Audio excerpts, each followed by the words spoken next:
একটা জিনিস করেছিল, ভালো হওয়ার উদ্দেশ্যে সে খারাপ সার্কেল ছেড়ে দিয়ে ভালো সার্কেলে পাওয়ার জন্য, নেক লোকদের সাথে থাকার জন্য রওনা করেছে। যে পৌঁছতে পারে নাই, রাস্তার মধ্যখানে জীবনের তার মেয়াদ শেষ হয়ে গেছে, হায়াত শেষ হয়ে গেছে। কিন্তু আলিমুল গায়ব আল্লাহ পাক তার অন্তরের অবস্থা জানতেন। আমার আল্লাহ পাক রব্বুল আলামিন নেককারদের খাতায় তার নাম লিখে দিয়ে নেককার হিসেবে আল্লাহ পাক রব্বুল আলামিন তাকে দুনিয়া থেকে উঠায় নিয়ে যাওয়ার ব্যবস্থা করছেন।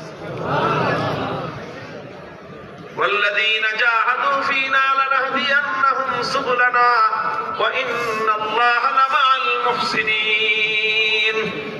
যারা আল্লাহকে পাওয়ার জন্য চেষ্টা করবেন ভাই, আমার জন্য, আপনার জন্য, কিয়ামত পর্যন্তের জন্য, সবার জন্য এই নিয়ম, এই নীতি এখনো পর্যন্ত বহাল আছে। আমি আজ এই এলাকা আমার ভাইদের জন্য, বোনদের জন্য এই কথাটাই বলার শেষ। আমি আর লম্বা কথা বলবো না, আমি কথা এখানে শেষ করব। আজ আমাদের এই এলাকায়, বিশেষ করে আমাদের এই এলাকার ইয়াং তরুণদেরকে, কিশোরদেরকে সবাই গালি দেয়, খারাপ বলে। এখানে কিশোররা সব গ্যাং হয়ে গেছে, সন্ত্রাসী হয়ে গেছে। আমি জানি যে আমাদের এই কিশোররা আসলে নিজেরা এত খারাপ না। এদেরকে তাদের খারাপ সার্কেল, খারাপ পরিবেশ, খারাপ কিছু গডফাদার আমাদের এই তরুণ, আমাদের এই কোমলমতি শিশুদেরকে নষ্ট করে।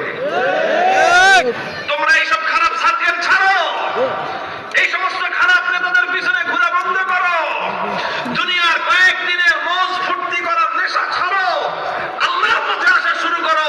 খোদার কসম খেয়ে বলি, অন্ধকার পথে মাদক বিক্রি করে লক্ষ কোটি টাকা কামাই করে তুমি যে শান্তি পাবা, সৎ পথে, হালাল পথে মাথার ঘাম পায়ে ফেলে দিন মজুরি করে 1000 টাকা দিয়ে তুমি তার চেয়ে বেশি শান্তির জীবন পাবা ইনশাআল্লাহ।